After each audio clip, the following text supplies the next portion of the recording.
രോഹിത് ഹോസ്റ്റലിലേക്ക് ആദ്യമായി വന്ന ദിവസം അവന്റെ മനസ്സിൽ നിറയെ പുതിയ സ്വപ്നങ്ങളും ചെറിയൊരു പേടിയുമുണ്ടായിരുന്നു.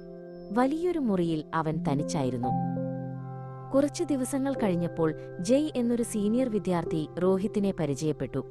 ജയ് വളരെ കൂളും എല്ലാവർക്കും ഇഷ്ടപ്പെട്ടവനുമായിരുന്നു. അവർ പെട്ടെന്ന് കൂട്ടുകാരായി. ജയ് രോഹിത്തിനെ പഠനത്തിൽ നിന്ന് അകറ്റി. രാത്രികളിൽ അവർ പുറത്തുപോയി സിനിമ കണ്ടു. ക്ലാസുകൾ ഒഴിവാക്കി കറങ്ങാൻ പോയി. രോഹിത്തിന്റെ പഠനം പിന്നോട്ടുപോയി. രോഹിത്തിന്റെ റൂംമേറ്റായ അർജുൻ ഇതൊക്കെ ശ്രദ്ധിച്ചു. അർജുൻ വളരെ ശാന്തനും പഠനത്തിൽ ശ്രദ്ധിക്കുന്നവനുമായിരുന്നു. അവൻ രാത്രികളിൽ മുറിയിലിരുന്ന് പഠിക്കുന്നത് രോഹിത് കാണാറുണ്ടായിരുന്നു. ഒരു ദിവസം വീട്ടിൽ നിന്ന് അമ്മ വിളിച്ചു. പരീക്ഷയിലെ മാർക്കിനെക്കുറിച്ച് ചോദിച്ചപ്പോൾ രോഹിത്തിന് കള്ളം പറയേണ്ടി വന്നു. അവന്റെ മനസ്സ് വല്ലാതെ വേദനിച്ചു. അടുത്ത ദിവസം പരീക്ഷാഫലം വന്നു. അർജുൻ നല്ല മാർക്കോടെ വിജയിച്ചു. അവന്റെ മുഖത്ത് കഠിനാധ്വാനത്തിന്റെ സന്തോഷം കണ്ടപ്പോൾ രോഹിത്തിന് അസൂയ തോന്നി. അന്ന് രാത്രി രോഹിത് ഉറങ്ങാൻ കിടന്നപ്പോൾ പലതും ആലോചിച്ചു.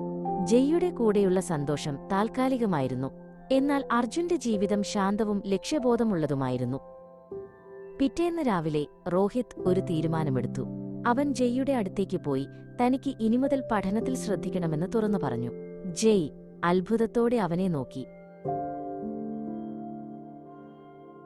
രോഹിത് അർജുന്റെ അടുത്തേക്ക് പോയി തന്റെ തെറ്റുകൾ ഏറ്റുപറഞ്ഞു. അർജുൻ സന്തോഷത്തോടെ അവനെ സഹായിക്കാൻ തയ്യാറായി. അവർ ഒരുമിച്ച് പഠിക്കാൻ തുടങ്ങി.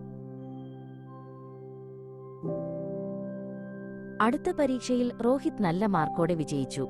അവന്റെ മനസ്സിൽ സന്തോഷവും സമാധാനവും നിറഞ്ഞു. നല്ല കൂട്ടുകാരെ തിരഞ്ഞെടുക്കേണ്ടതിന്റെയും കഠിനാധ്വാനം ചെയ്യേണ്ടതിന്റെയും പ്രാധാന്യം അവൻ മനസ്സിലാക്കി.